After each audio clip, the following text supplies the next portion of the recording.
right මේ exercise කරන කෙනා අවුරුදු 41ක් නම අලීෂා දැන් අවුරුදු 42ක් වෙනවා ඔය අවුරුද්දකට කලින් ට්‍රේනින් එකක් මගෙත් එක්ක කරන චුට්ටක් බලන්න යා ට්‍රේනින් කරන විදිය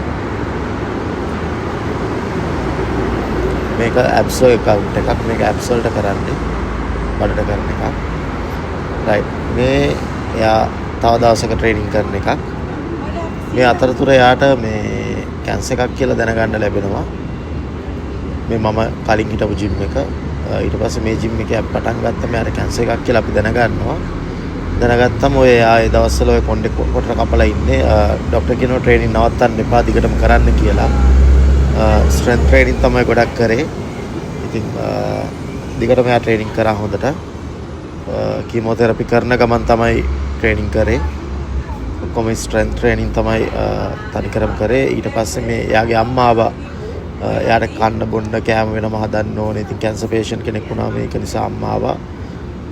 එයාගේ රටේ ඉඳලා ඊට පස්සේ දැන් ඔය මෙයාගේ කොණ්ඩේ සම්පූර්ණයෙන් කපලා තියෙන්නේ. ඒකයි ඔය ස්කාර්ෆ් එකක් දාලා ඔය ට්‍රේනින් කරන ගමන් එදා.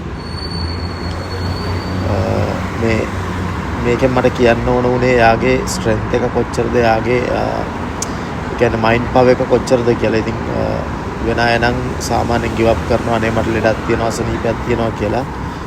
ව්‍යායාම කරන එකේ වැදගත්කම තමයි ඉතින් මේ බලන්න යා කොච්චර බර ගහනවද කියලා සාමාන්‍යයෙන් මෙයා ගොඩාක් කල් අවුරුදු 2කට වැඩිය මගෙත් එක ට්‍රේනින් කරපු කෙනෙක් මෙයා කිලෝ 180 මෙයා උස්සපු කෙනෙක් ඔය ලෙග් ප්‍රෙස් එක කරපු කෙනෙක් ඔය දැන් ඔය හෙවි ගහනවා මෙයා ඔයගොල්ලන්ට පේන ඇති කොණ්ඩේ සම්පූර්ණයෙන් කපලා තියෙන්නේ කොණ්ඩේ කපලා කියන්නේ සම්පූර්ණයෙන් ගිහිල්ලා ඒ කීමෝതെරපි වලට සම්පූර්ණයෙන් ගිහිල්ලා තියෙනවා ඔය ඔපරේෂන් එකෙන් පස්සේ මෙයා ඔපරේෂන් එකෙන් පස්සේ ඇවිල්ලා මේ රිකා වුණාට පස්සේ ආපහු පටන් ගත්තා. එතකොට බලන්න කොණ්ඩේ වැවිලා යාගේ සාමාන්‍යයෙන් මේකෙන් කියන්න ඕනුනේ ගිව් අප් කරන්න එපා කවදාකවත්.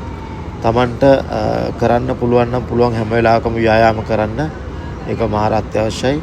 ඉතින් බලන්න යා ආසනීපෙන් පස්සේ බලන්න ට්‍රේනින් කරන විදිය ඔයගලන්ට හොඳ මොටිවේෂන් එකක් වෙයි මේ වීඩියෝ එක. ඒක නිසා තමයි මට මේක true story එකක්. ඉතින් මේක මට ඔයගලන්ට කියන්න ඕන වුණා. පෙන්නන්න ඕන වුණා.